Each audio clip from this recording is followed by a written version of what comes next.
அஸ்ஸலாமு அலைக்கும் வரஹ்மத்துல்லாஹி வபரகாத்து. அன்பான நேர்களே, பொதுவாக நாங்கள் பார்க்குறோம் இன்று எத்தனையோ பேர் கஷ்டங்கள்ல பிரச்சனைகள் இருந்து கொண்டிருக்கிறாங்க. அவங்க அதுக்குரிய சொல்யூஷனை பல வகையில தேடி கொண்டிருக்கிறாங்க. இதுக்கு என்ன செய்யலாம்? யாராவது யூடியூப்ல பார்க்குறாங்க, யாராவது ஏதாவது ஒரு துவா சொன்னா உடனே அந்த துவா செய்கிறாங்க. அதே மாதிரி திக்ருகள் சொன்னா அந்த திக்ரு ஓதுறாங்க, பல விஷயம் செய்கிறாங்க. ஆனா மிக மிக லேசான ஒரு வழி ஒன்று இருக்குது. அல்லாஹ் குர்ஆன்ல அதை தெளிவாக சொல்லியும் வைக்கிறான். அந்த விஷயம் நிறைய பேருக்கு தெரியாததுனால அதை செய்யாம வைக்கிறாங்க. அதனால அவங்களோட வாழ்க்கையில கஷ்டம் பிரச்சனை போகாம இருந்து கொண்டே இருக்குது. அல்லாஹ் சுப்ஹானஹு வ தஆலா குர்ஆன்ல சொல்றான். ஒரு ஆயத்து பாருங்க, எவ்வளவு அழகான ஆயத்து. அல்லாஹ் அதில் தெளிவா விளங்கப்படுத்துறான்.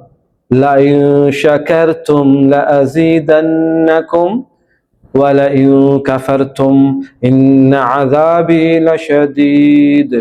அதுல என்ன சொல்றான் பாருங்க, நீங்க என்னுடைய நிஅமத்துகளுக்கு நன்றி செலுத்துங்கடா. நான் உங்களுக்கு தந்த விஷயம், நிஅமத்துனா என்ன? அல்லாஹ் எங்களுக்கு தந்த விஷயம். அது செல்வமாக இருக்கலாம், குழந்தைகளா இருக்கலாம், சந்தோஷமாக இருக்கலாம், நிம்மதியாக இருக்கலாம்.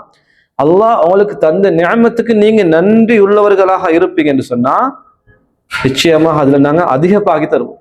அல்ஹம்துலில்லாஹ் அல்ஹம்துலில்லாஹ்னு அதிகமா சொல்லி பாருங்க. யாராவது உங்கள்ட்ட எப்படி இருக்கிறீங்க, சுகமா இருக்கிறீங்கன்னு கேட்டா நிறைய பேர் சொல்லி பழகிறேன். எப்படி தெரியுமா? என்ன பண்ண, ஏதோ இருக்கிறோம், எப்படி தொழிலெல்லாம் எப்படி போகுது, ஏதோ ஒரு வகையில போய் கொண்டு இருக்குது அப்படின்னு சொல்லி பழகிறோம்.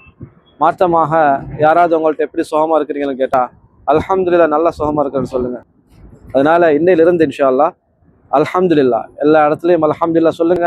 யார் உங்கள்கிட்ட பேசினாலும் நீங்க எப்படி இருக்கிறீங்க கேட்டாலும் அல்ஹம்துலில்லாஹ்னு சொல்லுங்க.